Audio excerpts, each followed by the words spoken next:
अस्सलाम वालेकुम नाज़रीन, मैं हूं आपका दोस्त, आपका होस्ट आसिम शहजाद और आप देख रहे हैं प्रोग्राम दियारे ख़ास। नाज़रीन, मीडिया इंडस्ट्री एक ऐसी इंडस्ट्री है जो प्रिंट मीडिया हो या इलेक्ट्रॉनिक्स मीडिया हो, वो आवाम को जो दिखाते हैं ज़्यादातर आवाम उस पर यकीन करते हैं। क्या ये वही दिखा रहे हैं जो हमारे मुआशरे की कासी करता है? ये सब जानने के लिए आज हमने अपने स्टूडियो में एक ऐसे मेहमान को दावत दी है जो किसी तारफ़ के मोहताज नहीं, जनाब फ़हद असद साहब। Thank you very much Fahd भाई, आप तशरीफ़ लाए हमारे स्टूडियो में। बहुत बहुत शुक्रिया आपको। अस्सलाम वालेकुम आपको भी और तमाम व्यूवर्स को जो ये प्रोग्राम देख रहे हैं, अस्सलाम वालेकुम। फहद भाई, आप ये बताइए कि नाजरीन जानना चाहते हैं कि आपने अपनी इब्तदाई तालीम कहाँ से हासिल की और आपका बचपन किन गलियों में खेलते कूदते गुजरा। I am a Pindi boy. Pakistan का पंजाब का शहर रावलपिंडी, वहाँ से मेरा ताल्लुक़ है। और रावलपिंडी से ही एक सेंट मैरीज़ नाम का एक स्कूल है, बड़ा फेमस, कैम्ब्रिज के वो अंडर आता है। उससे मैंने अपनी इब्तदाई तालीम हासिल की और उसके बाद फिर एजुकेशन, फर्दर एजुकेशन के लिए मैं अमेरिका गया। मैंने वहाँ से स्ट्रैटेजिक लीडरशिप में डिग्री ली और फिर यूके से भी मैं थोड़ा तालीमी सिलसिले से वाबस्ता रहा और एलएलएम किया मैंने बिज़नेस लॉ में यूके से। सो पाकिस्तान में इब्तदाई तालीम, further education US and UK. Fahad भाई, मीडिया इंडस्ट्री में आप कब, क्यों और कैसे, ये क्या रीज़न बनी कि आपको मीडिया इंडस्ट्री में आना पड़ गया? अब असल में स्कूल में मैं एज ए डिबेटर जो है, इंग्लिश डिबेटर, उर्दू डिबेटर के तौर पे पार्टिसिपेट करता था। तो रावलपिंडी आर्ट्स काउंसिल से वास्ता अमूमन पढ़ता रहा। उसी सिलसिले में लियाकत जिम्नेज़ियम और लियाकत मेमोरियल हॉल के नाम से पाकिस्तान में रावलपिंडी में एक स्टेज हुआ करता था। तो एज अ चाइल्ड आर्टिस्ट मैंने वहाँ पे काम करने का मुझे मौका मिला रावलपिंडी आर्ट्स काउंसिल के बैनर के अंडर। तो वो एक जो एक एक्टिंग का वो आप कीड़ा कह लेना, वो था। तो वो चलता रहा चलता रहा चलता रहा। समहाउ प्रैक्टिकल लाइफ में आने के बाद, क्योंकि मैं एक एंटरप्रेन्योर भी हूँ, वो जो एक कीड़ा था वो कहीं दब गया। फिर सोशल मीडिया आ गया, फेसबुक आया, स्पेशली जैसे फेसबुक ने सबसे पहले सोशल मीडिया पे अपना मुकाम बनाया। तो फेसबुक से दोबारा से लोगों को उजागर किया कि भाई अपने अपना जो टैलेंट है लेकर आओ। देन 2015-16 में डब स्मैश नाम से एक ऐप आई। तो वो लिपसिंग की ऐप थी, उसमें प्री पॉपुलेटेड वीडियोस आती थी और लोग लिपसिंग करते थे। तो वो गलती से डाउनलोड कर ली मैंने और वहाँ से एक एक्टिंग का दोबारा जो है वो आगाज़ हुआ। ज़ाती तौर पे आप मीडिया इंडस्ट्री में आए।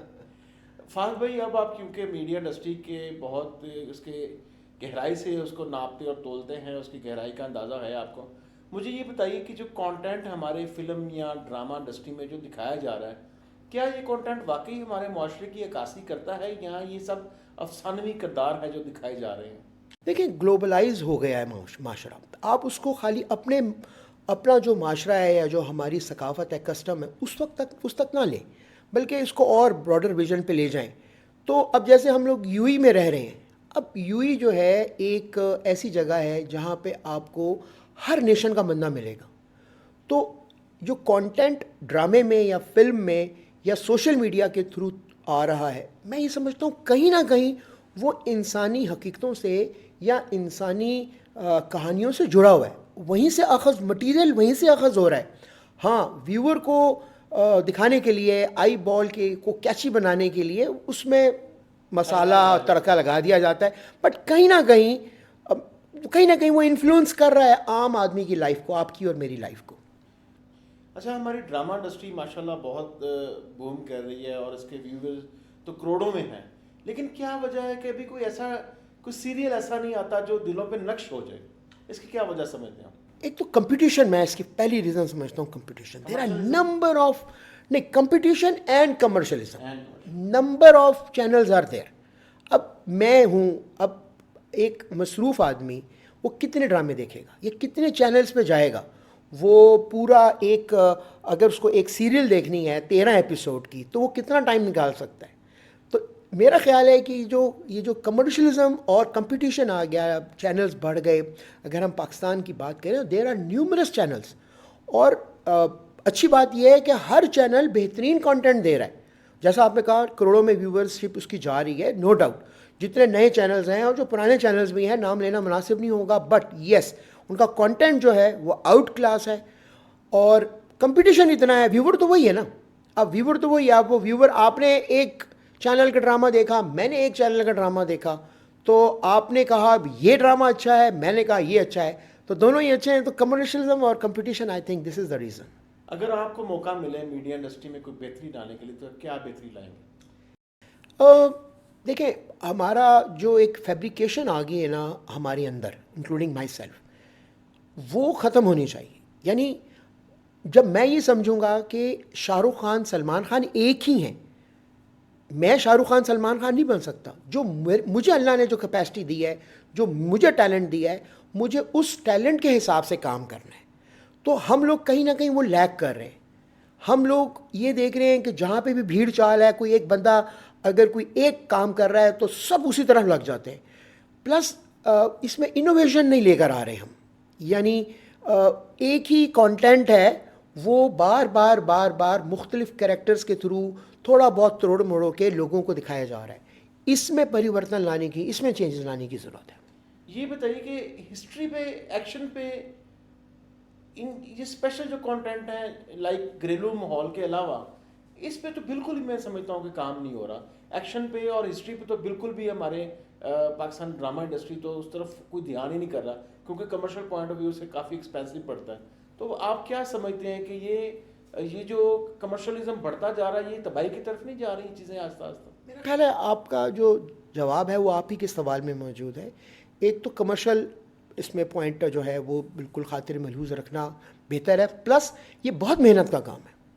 अगर आप बॉलीवुड की या किसी अच्छी किसी इंडस्ट्री की फ़िल्म देखें, स्पेशली जो एक्शन ओरिएंटेड फिल्म्स होती हैं, तो उसमें पूरी सिटी बनाई जाती है, उसमें पूरा ग्रीन सेट बनाया जाता है। अब वो ग्रीन सेट बनाने के लिए उसी तरह की टेक्नोलॉजी चाहिए, उसी तरह के उसके इंजीनियर्स चाहिए, फिर आर्टिस्ट भी चाहिए।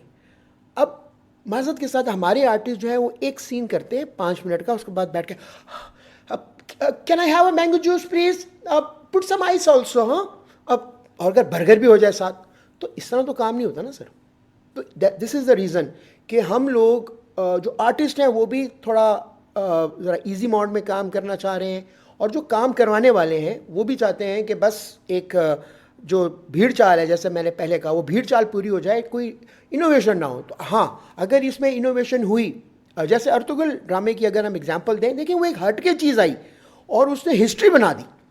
अब उसमें कितने सेट लगे, उसमें कितनी एक्शन के हवाले से, इसके अलावा उसमें कैरेक्टर्स के हवाले से, ड्रेसिंग के हवाले से, वार्डरोब के लिए कितना काम हुआ, तो लोगों को पसंद आ गया। एग्जैक्टली। फहद भाई ये बताइए कि अगर आज फहद असद ना होता तो क्या होता? मैं ये समझता हूँ कि शायद मैं यही होता, किसी ना कैपेसिटी में यही होता। एक दफ़ा मैं आपकी व्यूवर्स को बताना चाहूँगा आपके थ्रू कि I was studying in college. तो इंडिया के कोई प्रोड्यूसर हैं, अब वो फौत हो गए, वो मेरे वालिद साहब के दोस्त थे।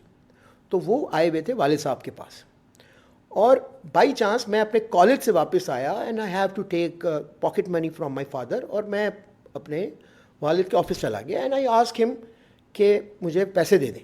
तो उन्होंने मुझे रिफ्यूज़ किया कि मैं थोड़ा मीटिंग में हूँ और थोड़ी देर बाद आना। तो मुझे दोस्तों के साथ जाना था, तो मैंने एक्ट कर कर उनके सामने प्ली की कि प्लीज़ मुझे ज़रूरत है, पैसे दे दें। और मैं इस चीज़ का अवेयर नहीं था कि वहाँ पे एक प्रोड्यूसर साहब बैठे हुए इंडिया से, मैं इस चीज़ का अवेयर नहीं था। खैर मुझे वो पैसे मिल गए, मैं चला गया। कुछ अरसे पहले, आज से कुछ 4-5 साल पहले, मुझे ये बात मेरे वालिद साहब ने बताई कि वो एक दफ़ा ऐसा वाक़या हुआ था और तुमने ऐसा एक्ट किया था। तो मेरे पास एक बंदा बैठा हुआ था and he was from India and he was a producer at that time and he told me कि ये लड़का मुझे दे दें, आप ये लड़का मुझे दे दें, मैं इसको इंडिया ले जाऊंगा और इसको मैं हीरो बना दूंगा। तो मैंने कहा कि भाई आपने मुझे क्यों नहीं दिया उनको? तो आपकी बात का ये जवाब है कि शायद सर मैं एक्टर ही होता। इस बात पे आपको बहुत गुस्सा आ जाता है? रवैयों पे सर।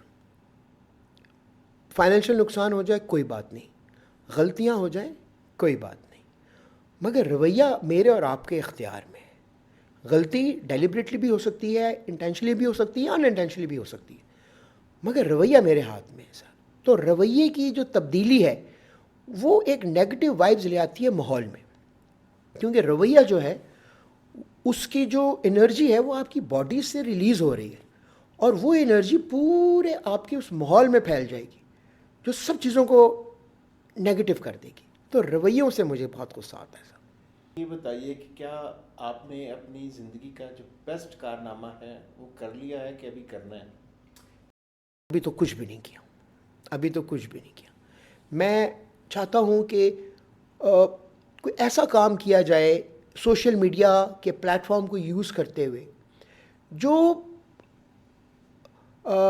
किसी ऐसे ट्रेंडिंग सॉन्ग या किसी ऐसे ट्रेंडिंग वीडियो की तरह ना हो जो 1-2 महीने 3 महीने तो ट्रेंडिंग में रहती है और उसके बाद उड़नछू हो जाती है, बल्कि कोई ऐसा काम किया जाए जो फिल्म इंडस्ट्री और टीवी इंडस्ट्री और स्टेज इंडस्ट्री के लेवल का हो इसी सोशल मीडिया प्लेटफॉर्म पे। और इसी हवाले से मेरी जो है मेरा एक प्रोजेक्ट है, ड्रीम प्रोजेक्ट है, मैं उस पर काम कर रहा हूँ। तो हमारे और आपकी भी मेंटोर और हमारे उस्ताद मोहतरम हैं सर आफ्ताब इकबाल साहब, उन्होंने मुझे उस पर शाबाशी दी हुई है उस प्रोग्राम पे। मैंने उनसे डिस्कस किया था और मैं बड़ा खुश नसीब हूँ कि उन्होंने उस प्रोग्राम पे पूरा उन्होंने कहा ये दो मुझे प्रिंट आउट दो मुझे, मैं तुम्हें इसको डॉक्टर करके दूंगा। उन्होंने डॉक्टर करके दिया, वो प्रोग्राम मुझे सही करके दिया, यानी उसका कंटेंट। तो मैं उस पर आसिम भाई कोशिश कर रहा हूँ कुछ करने की। तो इंशाअल्लाह ताला उम्मीद है कि वो एक अच्छा प्रोजेक्ट आएगा। आपने जिनका जिक्र किया है मैं तो वज़ू के बगैर उनका नाम भी नहीं लेता, और जाहिर है अगर उन्होंने आपको रिकमेंड किया है तो ज़रूर कुछ शाहकार ही बना रहे होंगे आप। ये उनकी मेहरबानी है कि उन्होंने इसको कंसिडर किया सर। कौन कौन सा काम आपको अभी तक आपको लगा है कि ये मेरा दी बेस्ट है? नहीं सर, ऐसा कुछ भी नहीं है। अगर मैं या कोई भी बंदा ये समझ लें कि यार ये बड़ा अच्छा हो गया, नहीं, जो आपने रोल अभी तक किए हैं उसमें से जो दी बेस्ट। एक अभी एक फ़िल्म मेरी जो है वो पोस्ट में है, एडिट पे है, मुझे फेम चाहिए। उसमें मुझे मौका मिला 3 कंट्रीज़ के आर्टिस्टों को मिलाकर उनके साथ काम करने का। उसमें इंडिया से अली कुली मिर्ज़ा हैं, वेरी बिग नेम, पाकिस्तान से नुमान हबीब हैं और यूएई से मैं हूँ। और इसके अलावा और भी कास्ट है इंडिया, पाकिस्तान की और बांग्लादेश की, और उसका पूरा शूट यूएई में हुआ है। तो वो एक कैरेक्टर ऐसा है जो मैं समझता हूँ कि मुझे उसमें comic, serious, fight, heroine, heroic और सस्पेंस, हर तरह की कैरेक्टर करने का मौका मिला। तो मैं समझता हूँ कि शायद वो कैरेक्टर अच्छा होगा जब लोगों के सामने आएगा। तो फहद, ये बताइए कि जब आप आईना देखते हैं तो क्या महसूस करते हैं? मैं देखता हूँ तो मैं कहता हूँ कि झूठे लोग हैं हम वो हैं नहीं जो अपने आप को कंटेंट के थ्रू लोगों के सामने पेश करते हैं। काश कि हम वैसे ही हो जाएं, एटलीस्ट सोशल मीडिया पे जो हम लोग कंटेंट डाल रहे हैं हम वैसे ही हो जाए ना तो बहुत अच्छा हो। हम लोग वैसे नहीं हैं, हम लोग भी फैब्रिकेटेड हैं सर। मैं तो ये महसूस करता हूँ। कोई ऐसा काम मीडिया के हवाले से जो आपके अंदर एक बर्निंग डिज़ायर है कि मैं एक दिन ये करूँगा, लेकिन किसी नागुज़ीर या किसी भी वजह से वो अभी तक आप नहीं कर पा रहे हो? सर मैंने अभी आपको एक शो का जिक्र किया, तो मैं पिछले 2 सालों से उस पर काम कर रहा हूँ और बहुत सारी वजूहात की बिना पे वो प्रोजेक्ट नहीं हो रहा, और जिसमें फाइनेंशियल इशू नहीं है और टेक्निकल इश्यूज़ हैं। तो मैं उसी को ही प्रोजेक्ट को ही समझता हूँ कि मेरा वो ड्रीम प्रोजेक्ट है, and I wanted to do it with the will of Allah सुब्हानहू तआला एज सून एज पॉसिबल। अमारात कैसे आना हुआ और कब आए? सर 2010 में मैंने अमेरिका से जब डिग्री अपनी कंप्लीट की तो मैं मेरे लिए यूएई एक ऑप्शन मुझे समझ आया। मैं 2010 में आया यहाँ पे और एज ए एंटरप्रेन्योर आया, और यहाँ पे मेरा अपना बिज़नेस है, और I think that was one of my best decision जो अल्लाह ताला ने मुझसे करवाया। And I am very happy कि दुनिया के एक सेफेस्ट, एक बेस्ट मुल्क में मैं रह रहा हूँ, कमा रहा हूँ और आज आपके साथ मौजूद हूँ। मीडिया इंडस्ट्री से आप ताल्लुक़ रखते हैं, तो क्या लगता है आपको मीडिया के लोगों के लिए अमारात कैसी जगह है? देखिए ये बहुत अच्छी जगह है। उसकी मैं रीज़न बताता हूँ कि एक डोमेन आपको यहाँ की गवर्नमेंट देती है। इसका मतलब ये है कि आपने उस डोमेन में रहकर काम करना है। अगर डोमेन किसी चीज़ में ना हो, बाउंडिंग्स किसी चीज़ में ना हो, बाउंड्रीज ना हो, तो काम अच्छा नहीं होगा।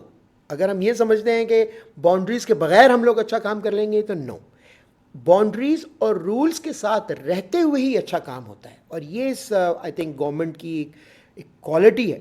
अब आप देखिए ना, कौन सा ऐसा फिल्म है जिसका प्रीमियर यहाँ पे नहीं होता, कौन सी ऐसी गाने की फिल्म की शूट है जो यूएई में नहीं होती। मतलब लोग अपने कैमराज, अपने लाइट्स उठाकर इंडिया, पाकिस्तान और दुनिया के मुख्तलिफ मुल्कों से यूएई आते हैं।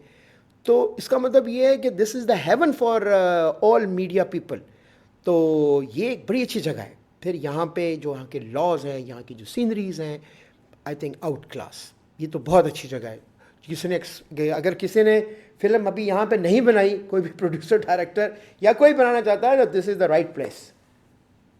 बॉलीवुड के लिए कोई काम किया आपने? मैंने इंडियन ओटीटी के लिए जो है वो 11 शॉर्ट फिल्म्स में मैंने काम किया, जो शुमारो और इस तरह के बहुत सारे जो इस तरह के चैनल्स हैं, उस पे जो है वो मेरी शॉर्ट फिल्म्स हैं।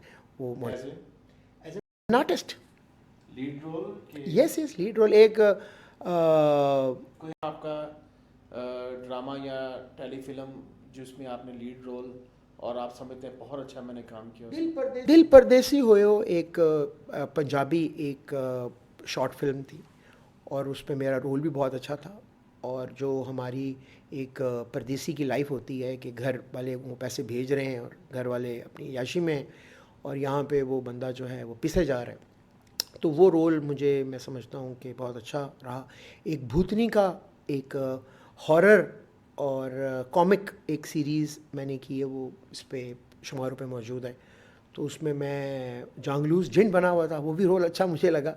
तो इस तरह के रोल करने का मौका मिला सर। किस जानरे पे काम करने का मज़ा आता है आपको? आई थिंक हर तरह का सर। कॉमिक भी हो तो मुझे अच्छा लगता है, एक्शन भी मुझे अच्छा लगता है, और थोड़ा सीरियस भी अच्छा लगता है। मुझे तो अच्छा लगा। मुझे तो बस एक दफ़ा मुझे स्क्रीन प्ले मिल जाए तो मैं एक दिन में उसको अपने अंदर इन्फ्यूज़ कर लेता हूँ। वहाँ अभी आपने पंजाबी मूवीज़ का जिक्र किया। मैं समझता हूँ कि जो इस वक्त पंजाबी मूवीज़ का जो सिलसिला चल रहा है, they are all working on very good content. वो लोग इतना हॉलीवुड और बॉलीवुड भी कंटेंट पे काम नहीं कर रहे जितना वो लोग कंटेंट पे काम कर रहे हैं। उनकी हर मूवी के अंदर एक लेसन है, हर मूवी एक नई है।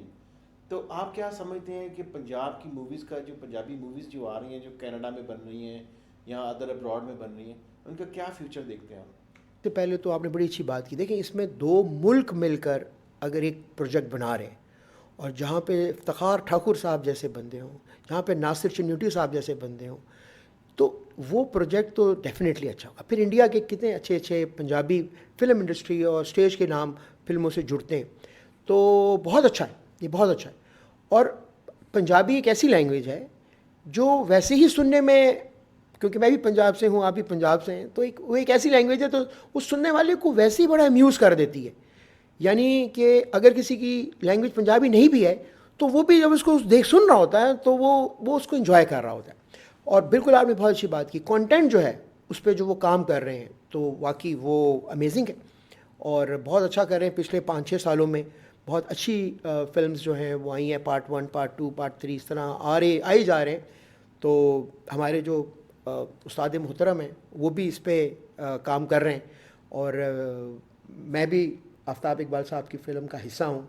मुझे आफ्ताब साहब ने पक्का कहा हुआ है तो हमारी शूट इंशाल्लाह इंग्लैंड में जो है वेरी सून स्टार्ट होने वाली है इंशाल्लाह। फ़हद, कंक्लूड करते हैं अब इस प्रोग्राम को। नाज़रीन ज़रूर महसूस हो रहे हैं इस प्रोग्राम को देख के। अच्छा, ये बताइए कि नए मीडिया इंडस्ट्री में जो नए आने वाले हमारे न्यू कमर्स हैं, उनको आप क्या पैगाम देना चाहेंगे? मैं ये कहूँगा कि अपने कंटेंट को बहुत सोच समझ के थ्रो करें। कोई ऐसा काम ना करे जो आपको सस्ती या जल्द शोहरत देने का वजह बने। बल्कि वो काम करें जो 10 साल बाद भी आप या आपके घर वाले देखें तो वो आप पे फ़ख्र करें। सेकंड एंड वेरी इंपॉर्टेंट, अपनी जेलसी को इंस्पायरेशन में बदलें। हम लोग फेल वहाँ पे होते हैं जब हम अपने अंदर हसद का एलिमेंट उजागर कर देते हैं और जो इंस्पायरेशन है उसको ख़त्म कर देते हैं। अगर कोई बंदा अच्छा काम कर रहा है तो उससे हसद ना करें, बल्कि ये देखें कि वो ये काम कर रहा है तो उसको फ़ायदा क्या हो रहा है, वो करें। Third, try to be a trend setter not a follower. अपना ट्रेंड लेकर आएँ ताकि लोग आपको एज ए ट्रेंड सेटर देखें, ना कि फॉलोअर। बहुत शुक्रिया फ़हद, आज आपने बहुत मज़े की बातें की और मैं तो बहुत महसूस हुआ हूँ अपनी इंडस्ट्री के, अपनी फील्ड के लोगों से मिलकर, तो मुझे वैसे ही बड़ा अच्छा लगता है। और आज आपने जिस तरह हमारा दिल जो जीता आपने, जिस तरह की मज़े मज़े की बातें करके, तो मैं तो पहले ही कन्विंस्ड था, अब इम्प्रेस भी हो गया हूँ थोड़ा। जो जी नाज़रीन, फ़हद असद की बातों से जो नतीजा निकला है, आप भी उस पर अमल करें और अपनी ज़िंदगियों को, अगर मीडिया में जो लोग आना चाहते हैं कामयाब करने के लिए ख़ुद को, ज़रूर आएँ। और स्पेशली अच्छे घरों के जब लोग आना शुरू करेंगे इस इंडस्ट्री में, अच्छी फैमिली से बच्चे बच्चियां अगर आएंगे, वो यकीनन अच्छा काम ही करेंगे। तो आज का प्रोग्राम यहीं पे ख़त्म करते हैं। अगले प्रोग्राम तक के लिए अल्लाह हाफिज़।